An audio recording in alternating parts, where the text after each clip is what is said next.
Hello दोस्तों, कैसे हो आप लोग। अगर आपके साथ ऐसी कोई भी घटना घटी हो तो आप मुझे इंस्टाग्राम में मैसेज करके अपनी स्टोरीज भेज सकते हो। तो ईयरफोन्स लगा लीजिए और आंखें बंद करके मेरी स्टोरीज को इमेजिन कीजिए, आपको मज़ा आएगा। मेरा नाम श्वेता सिन्हा है और मेरी उम्र 24 साल की है और मैं बिहार के एक छोटे से गांव की रहने वाली हूँ। यह घटना मेरे साथ 4 महीने पहले ही घटी है। तो हुआ यूँ कि एक रात की बात है, मैं आपकी स्टोरीज ईयरफोन्स लगा के सुन रही थी कि अचानक से मुझे वॉशरूम जाने की ज़रूरत महसूस हुई। आपको तो पता ही है, गांव के वॉशरूम्स घर के बाहर होते हैं। वैसे मुझे नींद नहीं आ रही थी, इसलिए मैं आपकी स्टोरी सुनती थी और उसे ऑटो प्ले में लगा देती थी। जब मेरी आंख खुली तो रात के 3:30 बजे थे। मैं बाहर गई, काम ख़त्म करके वापस आने लगी कि अचानक से मुझे ऐसा लगा कि मेरे कंधे पे किसी ने हाथ रखा हो। मेरे मुंह से चीख निकल गई। मैं भागते भागते घर के अंदर आ गई। मेरी चीख सुन के मेरे मम्मी पापा मेरे पास आए और उन्होंने कहा कि क्या हुआ बेटा। मैंने फिर उनको ये सारी चीज़ें एक्सप्लेन की तो उन्होंने कहा कि ज़रूर तुम्हें भ्रम हुआ होगा और ये सारी चीज़ें वो सारी स्टोरी सुनने के कारण तुम्हारे साथ हो रही है। पर मैं उनकी बात मानने को रेडी नहीं थी। उस रात से मेरी ज़िंदगी अचानक से बदल गई। होता यूँ था कि मैं कहीं भी चलती रास्ते में बेहोश होकर गिर जाती। मेरा इंटरेस्ट सारी चीज़ों में से चले गया था। मेरा वज़न भी अब बहुत घट चुका था। यूँ मानो कि अब मैं मरने की परिस्थिति में आ गई थी। एक रात की बात है, वैसे मुझे नींद नहीं आ रही थी। रात के 1:30 बज गए थे। जैसे ही 1 सेकंड के लिए मैंने मेरी आंख बंद करी होंगी कि मुझे अचानक से कोई आवाज़ सुनाई दी और जब मैंने आंख खोली तो मैं अब हमारे गांव के रास्ते पर थी। आपको अजीब लग रहा होगा सुन के, पर यह सच है। अब मैं मेरे गांव के रास्ते में आ चुकी थी, जो मेरे घर से तकरीबन 2 किलोमीटर दूर था। वो नज़ारा देख के मैं बहुत डर चुकी थी, क्योंकि 1 सेकंड भी नहीं हुआ था मैंने मेरी आंख बंद करी थी और मैं अचानक से यहाँ पे आ गई थी। मुझे कुछ भी समझ में नहीं आ रहा था। मैंने फिर भागते हुए अपने घर की तरफ निकल पड़ी। मुझे पीछे से किसी औरत के हंसने की आवाज़ सुनाई दे रही थी। मैं तो वो सुन के और डर गई। अब मुझसे भागा भी नहीं जा रहा था। मैं अचानक से वही रोड पे नीचे गिर गई और दूसरे दिन जब मेरी आँख खुली तो मैं हॉस्पिटल में थी। मेरे मम्मी पापा ने कहा कि गाँव वालों ने मुझे यहाँ से वहाँ भागते हुए रोड के ऊपर देखा था और अचानक से मैं बेहोश हो गई। फिर उन्होंने मुझे अस्पताल पहुँचाया और हम लोगों को फ़ोन किया। मुझे पक्का यकीन था कि शायद मेरे साथ कुछ तो गलत है, शायद मुझे कोई ऐसी बीमारी हुई है। डॉक्टर ने इलाज किया। तकरीबन 2 महीने तक मेरी तबीयत में कोई भी सुधार नहीं आया। फिर बाबा जी को बुलाया गया। बाबा जी ने 2-3 दिन तक झाड़ फूँक किया और कई मंत्र पढ़े, तब जाके मेरी तबीयत ठीक हुई। उन्होंने कहा कि उन्हें चुड़ैल को बांधने के लिए एक मटकी चाहिए और कुछ साड़ियाँ चाहिए और खाने का सामान। मेरे पापा वो सारी चीज़ें ले आए। बाबा जी ने उस चुड़ैल को मटकी में बांधा और फिर गांव के बाहर छोड़ आए। तब से मेरी तबीयत ठीक है। मैं यूपी के दियोरिया नाम के एक छोटे से गांव का रहने वाला हूँ। यहाँ लोग भले ही कम कमाते हो पर उनकी प्रॉपर्टी बहुत होती है। मेरा घर भी बहुत बड़ा था। मेरे घर के आगे एक बड़ा सा गार्डन था। उसमें कई अलग अलग पेड़ लगे हुए थे। जाम के पेड़, आम के पेड़, नीम के पेड़ और केले के पेड़ और कई और पेड़ थे। ये घटना मेरे साथ बचपन में घटी थी। मेरी उम्र 5 से 7 साल के बीच होगी। और हाँ दोस्तों, मैं बचपन से ही डरपोक था। तो होता यूँ कि जब भी रात होती और खेलने के बाद जब भी मुझे घर जाना होता तो गार्डन से घर के बीच का रास्ता तकरीबन 20-22 मीटर से ज़्यादा का होगा। मैं दौड़ के घर के अंदर चला जाता था, क्योंकि मुझे हमेशा लगता था कि मेरे घर के आसपास कोई ना कोई है। पता नहीं, मुझे ऐसा फील बचपन से ही होता था। समझ में नहीं आ रहा था कि ये चीज़ क्या है। पर फिर भी मैं बहुत डरता था। बचपन में मुझे एक औरत दिखती थी जो कि लंबे बाल वाली थी। वो औरत हमेशा मेरे घर आती और दरवाज़ा खटखटाती। मैं कई बार मेरे मम्मी से ये शेयर कर चुका था, पर मेरी मम्मी मेरी बात नहीं सुनती थी। वो उल्टा मुझे कहती थी कि मैं ही बहाने बना रहा हूँ जिससे कि मुझे पढ़ाई ना करने का बहाना मिल जाए। मैं कभी कभी तो मेरी मम्मी का पल्लू ही पकड़ लेता था, क्योंकि उस औरत को देख के मुझे बहुत डर लगता था। एक बात तो है, उस औरत ने आज तक मेरे साथ कुछ भी गलत नहीं किया, पर मुझे उस औरत से बहुत डर लगता था। जैसे कि आप देख सकते हो कि हमारा घर कुछ ऐसा था। हमारे घर की हालत ऐसी इसलिए है क्योंकि हम लोगों ने नया कंस्ट्रक्शन स्टार्ट किया है। हमारे घर में हम 3 भाई बहन, मेरी बुआ, मेरी दादी और मम्मी पापा रहते थे। मैं, बुआ, मेरी दादी, हम तीनों ऊपर सोया करते थे और बाकी के लोग नीचे सोया करते थे। मेरी बुआ रिटायर्ड प्रिंसिपल थी। जब तक मेरी दादी के पैर ठीक थे हम लोग ऊपर ही सोया करते थे, पर जब से उनको चलने में तकलीफ हुई हम लोग तब से नीचे शिफ्ट हो गए। हालांकि हमारा पूरा सामान ऊपर ही रहता था, हम सिर्फ सोने के लिए ही नीचे आते थे। कभी कभी मेरी बड़ी बहन भी मेरे पास ही बेड पे सो जाती थी। ये आवाज़ें पहले तो नॉर्मल ही थी, पर धीरे धीरे ये आवाज़ें बढ़ने लगी।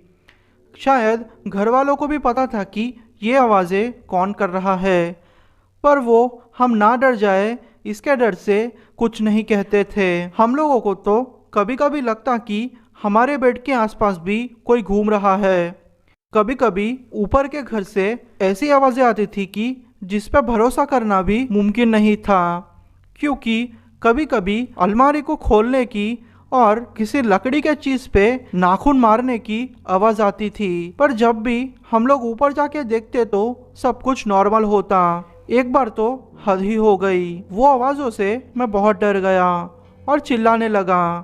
तो मेरे पापा मेरे पास आ गए। उन्होंने बोला कि तुम्हें क्या हुआ है। मैंने मेरे पापा को सब कुछ बताया। तो मेरे पापा ने कहा कि ये काम पक्का किसी बंदर का होगा या तो फिर कोई चोर हमारे घर में घुस गया है। तो पापा ने चोर के डर से मुझे भी ऊपर ले जाने को कहा। मुझे वैसे तो बहुत डर लग रहा था, पर क्या करता, पापा की बात भी माननी थी। हम लोग जब ऊपर जाके देखे तो सब कुछ नॉर्मल ही था, कुछ भी यहाँ वहाँ गिरे सो नहीं था। सच बोलूँ तो वो सब देख के तो मैं और डर गया था, क्योंकि कुछ ही सेकंड्स पहले इतनी भयंकर आवाज़ें आ रही थी कि मेरा सोना मुश्किल हो गया था। पर थोड़ी ही देर में सब कुछ ठीक हो गया। एक दिन तो मेरी बुआ और मेरी दादी को भी ज़ोर ज़ोर से आवाज़ें सुनाई देने लगी। उन्होंने फिर मेरे पापा को बुलाया, तो पापा ने फिर से वही बहाना बनाया कि पक्का बंदर होगा। पर शायद मेरे पापा झूठ ही बोल रहे थे, क्योंकि हमारे 2 कुत्ते थे, उनमें से एक डाबरमैन था। हमारे कुत्ते कभी भी बंदरों पे नहीं भौंकते थे, पर हमारे कुत्ते भी बहुत भौंका करते थे। पापा को ये बात समझ में ही नहीं आ रही थी। ये किस्सा हर रात 10 से 12 के बीच घटता और जैसे वो शुरू होता वैसे ही एकदम से ख़त्म हो जाता। फिर थोड़ी देर के लिए शांति छा जाती, जैसे कि वहाँ कुछ ना हुआ हो। फिर मेरे पापा ने भी ये चीज़ सीरियस ले ली थी। उन्होंने कई तांत्रिक मौलवियों को हमारे घर बुलाया। सब लोगों ने उनका अलग अलग बयान दिया, पर उन बयानों में एक चीज़ कॉमन थी। उन्होंने कहा कि एक आत्मा है जो कि तुम्हारे पूरे घर में फिरती है, पर वो आत्मा तुम्हें कुछ नहीं करेगी, पर तुम लोगों को उस आत्मा को अकेला ही छोड़ना पड़ेगा। वो लोग आकर पूजा करके गए। मौलवियों ने दुआएं पढ़ी, पर कुछ भी फायदा नहीं हुआ। कुछ टाइम के बाद मुझे एक औरत लाल साड़ी में अपने अंकल के घर दिखाई देती थी। आप लोगों को लगता होगा कि ये चीज़ें पिक्चरों में होती है, पर ऐसा नहीं होता। असल ज़िंदगी में भी ऐसी चीज़ें होती है जिनके बारे में भरोसा करना मुश्किल होता है। ये औरत हमेशा मेरा पीछा करती और मेरे अंकल के दरवाजे तक पीछा करते रहती। ये औरत घूंघट में अपना मुंह ढके हुए रहती। जब भी मैं उस औरत को देखता तो मैं बहुत डर जाता, क्योंकि वो औरत ना तो चलती थी ना तो दौड़ती थी। वो हवा में ही तैरते हुए मेरे पीछे पड़ जाती। मुझे तो अब उस औरत के सपने भी आने लगे थे। सपने में मैं उस औरत के पीछे खींचा हुआ चले जा रहा था और मुझे पता था कि उस औरत ने किसी को मारा है, तो मैं उस औरत के पीछे जाता। अभी तक मैंने उस औरत का चेहरा नहीं देखा, पर पता नहीं जब भी मैं उस औरत के बारे में सोचता हूँ तो मुझे डर लग जाता है। ये सिलसिला जब तक मैं 10वीं में था तब तक चलता रहा। फिर उसके बाद मैंने अपनी 11वीं और 12वीं के लिए एक अच्छी सी स्कूल ज्वाइन कर ली। वो यूपी की बहुत बढ़िया स्कूल थी, पर मुझे वहाँ हॉस्टल लेनी पड़ी क्योंकि स्कूल वालों के पास हॉस्टल की सुविधा नहीं थी। मैंने वहाँ एक प्राइवेट हॉस्टल ले ली। मैंने वहाँ देखा कि जो भी लोग मेरे पास है वो सब मुझसे 2 साल बड़े थे। वो लोगों की 12वीं हो चुकी थी और वो लोग अपने मेडिकल और इंजीनियरिंग की एंट्रेंस के लिए वहाँ आए थे। इसलिए वो लोगों की टाइमिंग और मेरी टाइमिंग मैच नहीं होती थी। पर जो भी हो, 9 बजे तक वो लोग हॉस्टल में आ जाते थे। वो हॉस्टल के मालिक का मैं असली नाम नहीं ले सकता, तो उनका नाम आप पाठक जी समझ लीजिए। पाठक जी का स्वभाव थोड़ा कड़क था, पर फिर भी वो अच्छे थे। मेरे ही साथ पढ़ने वाला मेरे साथ हॉस्टल में रहने आया था। वो मेरा अच्छा दोस्त था, इसलिए पाठक जी ने कहा कि वो हमें दूसरी रूम दिखाएंगे। उन्होंने हमें रूम दिखाया। मुझे रूम पसंद आ गया। मैं और मेरा दोस्त दोनों मिलके वही रूम में रहते थे। मैंने उनकी 2 बेटियों के साथ दोस्ती कर ली थी जो कि ग्रेजुएशन कर रहे थे। वो मुझे राखी भी बांधती थी। वो मुझे अपना भाई समझती थी। वो कहती थी कि उनके 12 साल का भाई थोड़े ही टाइम पहले मर चुका है। फिर मुझे पता चला कि उसके मरने का कारण आत्महत्या है। उसने थोड़े टाइम पहले आत्महत्या की थी। पर यह कैसे हो सकता है? एक 12 साल का लड़का आत्महत्या कैसे कर सकता है? क्योंकि उनके घर में ऐसी कोई भी प्रॉब्लम नहीं थी, पर शायद कोई कारण हो सकता है। मैंने इस बात पे ज़्यादा ध्यान नहीं दिया। थोड़े टाइम तक तो सब कुछ ठीक रहा, पर धीरे धीरे चीज़ें बदलने लगी। जैसे कि मैं कभी कभी देखता कि मेरी चीज़ें अपने जगह पर नहीं रहती। जैसे कि मैं जब स्कूल से लौटता तो मेरी बुक्स जहाँ मैं रख कर जाता वहाँ पर नहीं रहती थी। और एक बार तो हद ही हो गई। मैंने अपना टॉवल नहाने के बाद बाहर सुखाने के लिए रखा था, पर जब मैं स्कूल से वापस लौटा तो वो टॉवल मेरे बेड के नीचे पड़ा हुआ था। पहले तो मुझे लगा कि ये करतूतें मेरे दोस्त की है, पर ऐसा नहीं था। वो जब अपने गांव में जाता तो भी ये चीज़ें ऐसे ही चालू रहती। मुझे थोड़ा डर लग रहा था। मुझे हमेशा लगता कि कोई ना कोई मुझे खिड़की से ताक के देख रहा है। जब मैं जाके देखता तो वहाँ कोई भी नहीं होता। एक दिन तो मैंने एक साया देखा जो कि मेरे खिड़की के बाहर मुझे ही घूर रहा था। जब मैंने खिड़की का पर्दा खोल के देखा तो वहाँ पर कोई भी नहीं था। ये सारी चीज़ें मैंने मेरे पापा को कह दी, पर उन्होंने कहा कि मैं कोई ना कोई बहाना मार के ना पढ़ने के कारण दे रहा हूँ, क्योंकि उस टाइम पे मेरे मार्क्स अच्छे नहीं आ रहे थे। पता नहीं मेरी तबीयत अचानक से बिगड़ गई। लूज मोशंस तो जैसे मेरे लिए आम बात हो चुकी थी। मेरे शरीर का वज़न भी कम हो चुका था। मुझे इस चीज़ का कारण समझ में नहीं आ रहा था। एक शाम की बात है, मैंने देखा कि मेरे रूम के बाहर एक कमरा बंद रहता था जिसमें से कोई सिगरेट पी रहा हो ऐसे धुआं निकल रहा था। मैं दौड़ के वहाँ पहुँचा। जब मैंने दरवाज़ा खोला तो अंदर कोई भी नहीं था। मैं वो देख के थोड़ा घबरा गया, पर सोचा कि चलो ठीक है, कोई बात नहीं। फिर मैं वापस आ गया। जब मैंने आधी रात को ऐसा कुछ एक्सपीरियंस किया जो कि शायद आप नहीं मान पाओगे। हुआ यूँ कि मैं सो रहा था, तकरीबन 1:30 की बात है। मैं अच्छे से अपने ब्लैंकेट ओढ़े सोया हुआ था। अचानक से मुझे ऐसा लगा कि कोई मेरी ब्लैंकेट खींच रहा हो, और उस टाइम पे मेरा जो रूममेट था वो अपने गांव गया हुआ था। यह बात दिसंबर की थी, ठंड भी थी। मुझे लगा कि शायद कोई मेरा ब्लैंकेट खींचने की कोशिश कर रहा है, पर मेरे रूम में तो कोई भी नहीं था और मेरा रूम भी लॉक्ड था। सच बोलूँ तो उस टाइम पे मैं जितना डरा हूँ उतना शायद मैं कभी भी नहीं डरा होऊंगा। मैं ज़ोर से चिल्लाते हुए उठ गया और दरवाज़ा खोल के बाहर भाग गया। मेरी आवाज़ सुन के दूसरे रूम के लोग भी मेरे पास आ गए, और उन्होंने जब मेरे रूम में देखा तो मेरे रूम में उन्होंने एक बिल्ली को देखा। पर यह कैसे हो सकता है? जब मैंने डोर बंद किया तो मेरे रूम में ना तो कोई बिल्ली थी, ना तो कोई ऐसा जानवर जो कि मेरे ब्लैंकेट को खींच सके। और वो ताकत इतनी ज़्यादा थी कि मैं आपको बोल भी नहीं सकता। या तो फिर यूँ कहो कि एक 16 साल के लड़के के लिए वो ताकत को झेलना नामुमकिन था। दिन ऐसे ही गुजरते रहे। अब तो हद हो चुकी थी। हुआ यूँ कि एक दिन मैं अपने कपड़े धो रहा था और नहा रहा था। आपको तो हॉस्टल्स के बारे में पता ही होगा।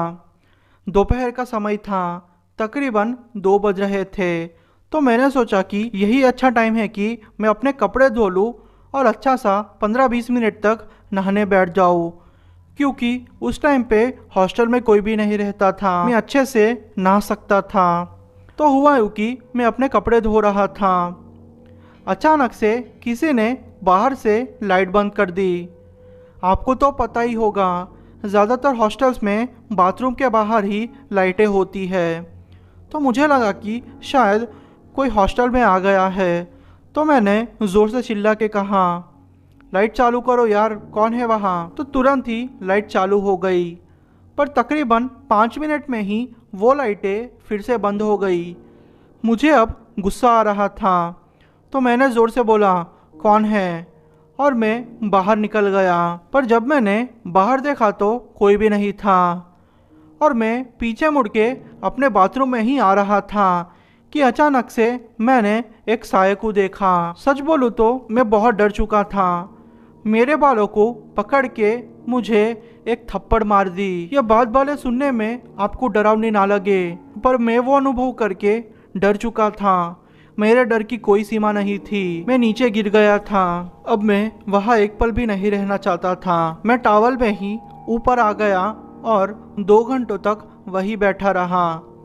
फिर थोड़ी देर के बाद हॉस्टल का ही एक लड़का आ गया। मैं थोड़ी हिम्मत करके अपने रूम में गया और सारी चीज़ें पैक करके अपने ही एक रिलेटिव के घर चला गया। फिर मैंने मेरे मम्मी पापा को फ़ोन करके कहा कि या तो फिर आप मेरी हॉस्टल चेंज कर दीजिए, नहीं तो फिर मैं अपने घर आ जाऊंगा।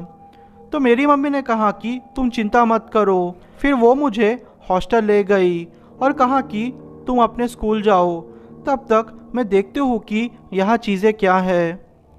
मैं जब हॉस्टल से वापस आया तो मेरी मम्मी सामान पूरा पैक करके तैयार ही बैठी थी।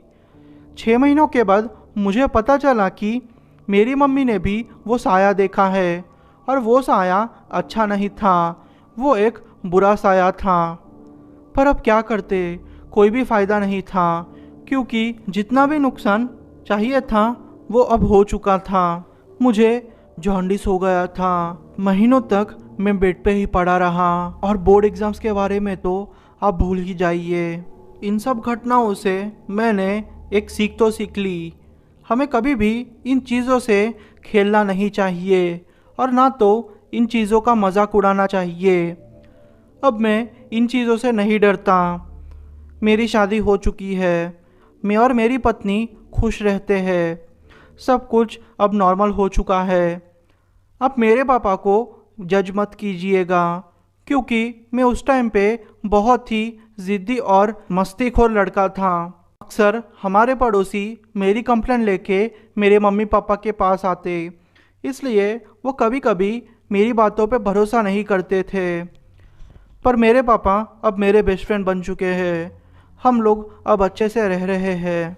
बाकी आपको एक चीज़ कहना चाहता हूँ, अगर कोई भी आपको इन चीज़ों के बारे में बताए तो आप उनका मजाक मत उड़ाइएगा, क्योंकि आपको पता नहीं कोई कैसे वक्त से गुजर रहा हो। सुनने में तो मजाक लगेगा, पर ये तो वही जानता है जिस पे ये चीज़ें गुजर चुकी है। हर बार ये कोई दिमागी बीमारी नहीं होती, कभी कभी चीज़ें सच होती है। भरोसा करना सीखिए। बस इतना ही कहूँगा आपसे। मेरा नाम नेमान अशरफ है। मैं एक पुलिस कांस्टेबल हूँ। ये घटना मेरे साथ कुछ समय पहले घटी थी। हुआ यूँ कि मेरी जॉब एक अस्पताल में लगी थी। मुझे एक कैदी की रखवाली करनी थी। वो कैदी बहुत दिनों से बीमार चल रहा था, तो इसीलिए उसको अस्पताल में भर्ती किया गया था। मेरा काम सिर्फ इतना था कि मैं उस कैदी पे नज़र रखूं, ताकि वो कैदी भाग ना जाए। पहले 3 दिन तो सब कुछ ठीक रहा। मैं शाम के 4 बजे आता और 12 बजे तक मेरी ड्यूटी ख़त्म हो जाती। सच बोलूँ तो ये काम मुझे अच्छा लगने लगा था, क्योंकि मेरी नॉर्मल ड्यूटी 12 घंटे की थी और ये ड्यूटी सिर्फ 8 घंटे की थी। इसलिए मुझे ये जॉब ठीक लग रहा था। पहले 3 दिन सब कुछ ठीक था। जब भी मुझे बोर होता तो मैं कोई ना कोई अखबार पढ़ता या तो फिर फ़ोन में यूट्यूब देखकर अपना टाइम पास करता। सब कुछ ठीक चल रहा था। उस पेशेंट के बारे में आपको बताऊँ तो वो पेशेंट बहुत डरावना था। उसके शरीर के अंदर खून की एक भी बूंद ना हो, ऐसा था वो पेशेंट। उसके पतले पतले हाथ थे और उसका पेट तो बहुत अंदर जा चुका था। उसकी हड्डियाँ मुझे अच्छे से दिख रही थी। वो मरीज सारा दिन सामने की दीवार पे ही देखता रहता। उसकी आंखें यहाँ से वहाँ कभी नहीं होती थी। वो सिर्फ आगे एक दीवार को देखता और उसी को ही घूरते रहता। चौथे रात की बात है। रात को मैं ऐसे ही अखबार पढ़ रहा था।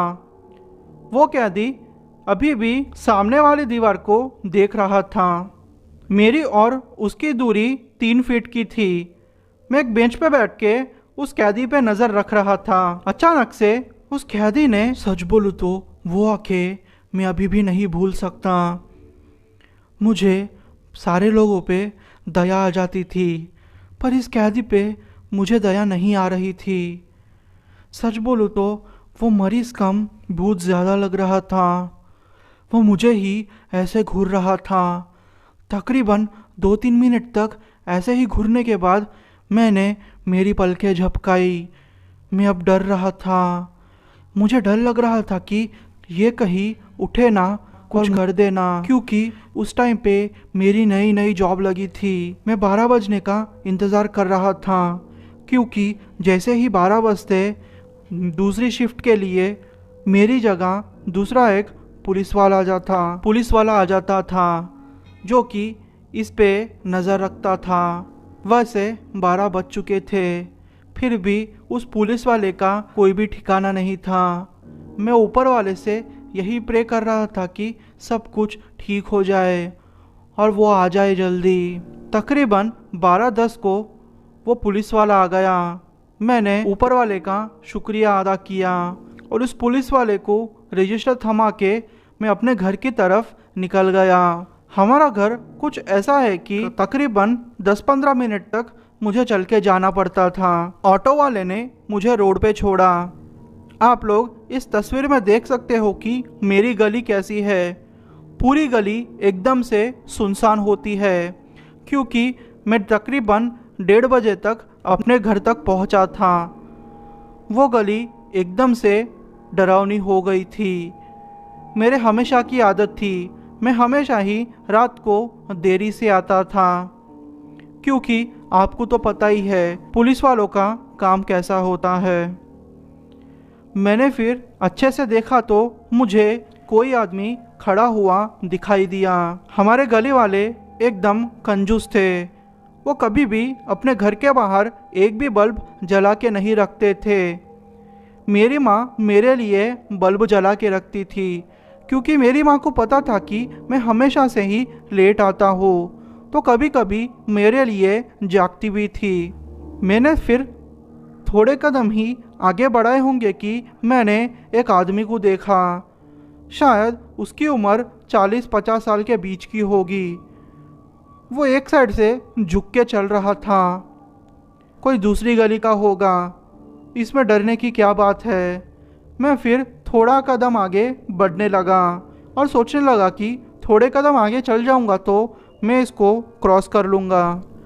अचानक से वो आदमी मेरे ही पास आने लगा। मुझे अंदर से ऐसा महसूस हो रहा था कि मुझे अब भागना चाहिए, कुछ बुरा घटने वाला है। मैं मेरे मन में ही सोच रहा था कि ये पक्का इंसान ही होना चाहिए, यह भूत नहीं होना चाहिए।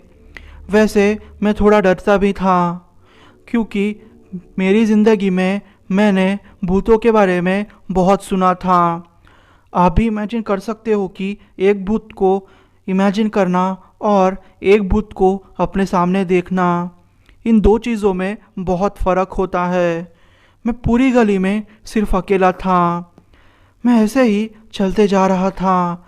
अचानक से मैं जल्दी जल्दी चलने लगा, क्योंकि जैसे ही मैंने उस आदमी को क्रॉस किया, मैं उसका चेहरा देख के जैसे जम गया था, क्योंकि वो वही आदमी था, वो अस्पताल वाला आदमी। अब मेरे डर की कोई सीमा नहीं थी। मैं जैसे तैसे करके और अपने घर के पास पहुंच के बेल मारने लगा। मैं ऊपर वाले से यही प्रे कर रहा था कि मेरे पापा जल्दी दरवाज़ा खोल दे, वरना पता नहीं मेरी हालत क्या होगी। अब वो आदमी मेरे ही पास आ रहा था। मेरा डर बढ़ते जा रहा था। मेरी धड़कनें तेज़ होते जा रही थी। तकरीबन 3 या 4 कदम ही वो आदमी दूरी पर होगा कि मेरे पापा ने दरवाज़ा खोला और मैंने दरवाज़ा झट से बंद कर दिया। मेरे मम्मी पापा से इसके बारे में कुछ भी नहीं कहा, क्योंकि मुझे पता था कि अगर मैं ये लोगों को इन चीज़ों के बारे में बताऊंगा तो खाली पीली ये लोग टेंशन में आ जाएंगे। फिर मैं खाना खा के अपने कमरे में चला गया। मेरे कमरे की खिड़की उस गली के आगे खुलती है। मुझे फिर ऐसा महसूस हुआ कि मुझे कोई देख रहा है, इसलिए मैंने मेरे घर की लाइटें बंद कर दी और फिर बाहर देखने लगा, पर मुझे कोई भी नहीं दिखा। सच बोलूँ तो वो मेरे ज़िंदगी का सबसे भयानक एक्सपीरियंस था। मेरे दिमाग में ये ख्याल आया कि क्यों ना अस्पताल में फ़ोन करके पूछ लूँ कि हालत क्या है। जैसे ही मैंने मेरा मोबाइल लिया, मेरे मोबाइल पे एक मैसेज पहले से ही आ चुका था। वो मैसेज वही पुलिस वाले का था जो कि उस मरीज़ के ऊपर नज़र रखने वाला था। उसने मुझे मैसेज करके कहा था कि कल से ड्यूटी पर मत आना, क्योंकि तुम्हारे जाते ही वो आदमी मर गया, उसकी जान चली गई है, वो अब इस दुनिया में नहीं रहा। कल का दिन आराम करके परसों से अपनी नॉर्मल रूटीन शुरू कर दो। मैं वो देख के और चौंक गया था, क्योंकि मैंने जिसे देखा था वो इंसान नहीं था। ये कहानी तब की है जब मेरी ड्यूटी एम्स में लगी थी। तकरीबन आधी रात का समय था। जहां आईसीयू होता है वहां पेशेंट्स की सुधार का रिपोर्ट देख रहा था। अचानक से ही मुझे एक पेशेंट की आवाज़ आई। वो ज़ोर ज़ोर से चिल्ला रहा था, डॉक्टर, डॉक्टर मुझे बचा लो, डॉक्टर प्लीज़ मुझे बचा लो। मैंने जब आगे जाके देखा तो वहाँ आईसीयू के 4 बेड्स थे। उनमें से 3 बेड के पेशेंट सोए हुए थे। चौथी बेड का पेशेंट उठ गया था। उसने जब मुझे देखा तो मुझे कहा कि डॉक्टर प्लीज़ मुझे बचा लो। मैं फिर उसके पास गया।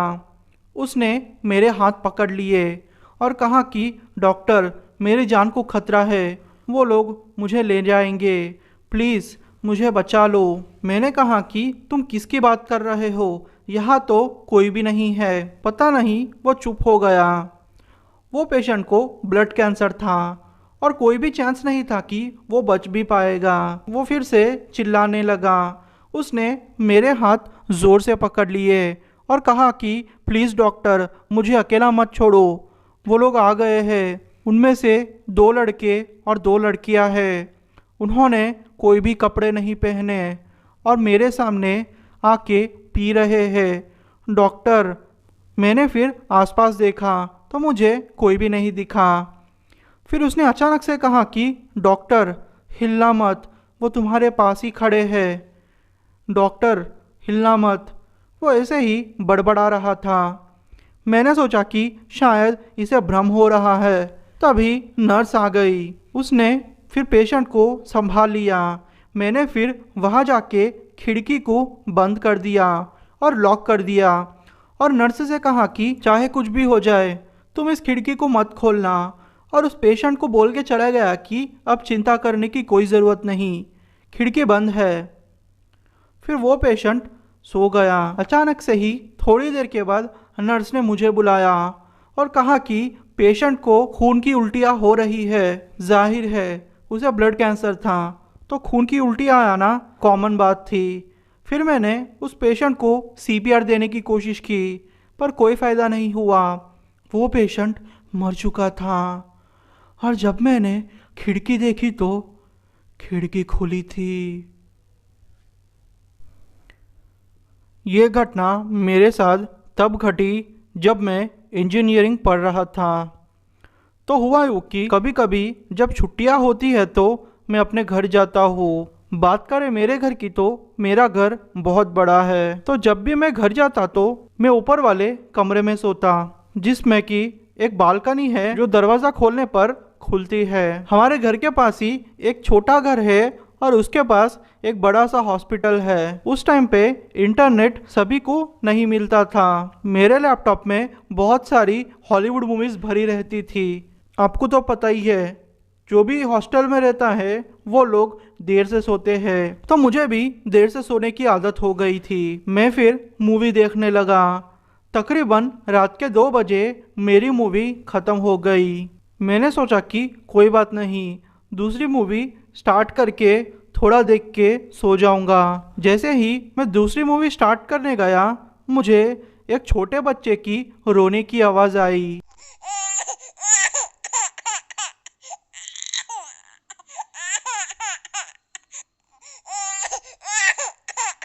मैं वो आवाज़ सुन के थोड़ा घबरा गया था, क्योंकि हमारे घर में कोई भी छोटा बच्चा नहीं था।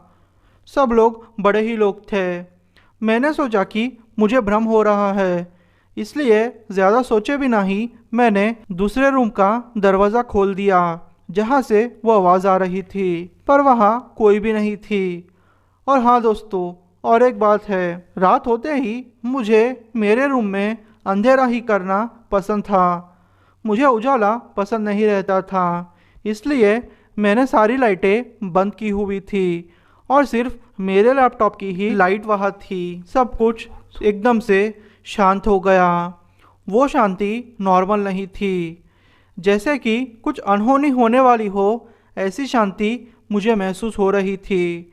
फिर मैंने सोचा कि पक्का मुझे भ्रम ही हुआ है, इसलिए मैं अपने लैपटॉप के पास गया और लैपटॉप बंद करके सोने की कोशिश करने लगा। मैं जैसे ही सोने लगा, तकरीबन 5-10 मिनट के बाद मुझे वो आवाज़ फिर से सुनाई दी। वो आवाज़ एकदम से क्लियर सुनाई दे रही थी। मैं मेरी ज़िंदगी में अब तक कभी नहीं डरा था, पर लाइफ में पहली बार मैं थोड़ा डर गया था, क्योंकि मैंने फिर वहीं बालकनी वाली खिड़की से एक साए को यहाँ वहाँ चलते हुए देखा। वो मेरे लिए डरावना था, क्योंकि मैं ऊपर रहता था और बालकनी में कोई भी नहीं आ सकता था, चोर भी नहीं। मैंने फिर सोचा कि पक्का मुझे भ्रम हो रहा है। मैं थोड़ा डर गया था। मुझे समझ में नहीं आ रहा था कि मैं क्या करूं। पहली बार ऐसी चीज़ें अनुभव करना मेरे लिए बहुत बड़ी बात थी और मैं डर गया था। मेरे पसीने छूट गए थे।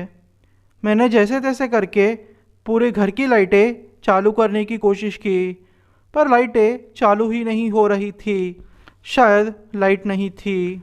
मैंने फिर अपने फ़ोन की टॉर्च को चालू किया और बालकनी में चला गया, पर बालकनी में कोई भी नहीं था। वो देख के तो मैं और डर गया था, क्योंकि अभी अभी मैंने एक साया देखा था और जब मैंने बाहर जाके देखा तो मुझे कोई भी नहीं दिखा। ये कहानी भले ही आपको झूठी लगे, पर इसमें कहा हर एक वर्ड सच्चा है। दोस्तों, आपको ये कहानियाँ कैसी लगी? अगर आपको ऐसी ही लंबी कहानियाँ सुनना पसंद हो तो मेरी चैनल को सब्सक्राइब कर लीजिए और उसके पास की घंटी को ऑल पे सेट कर दीजिए, जिससे कि जो भी मैं वीडियो अपलोड करूँगा आप तक सबसे पहले पहुँचेगी। मुझे ऐसे ही सपोर्ट करते रहना। थैंक यू दोस्तों।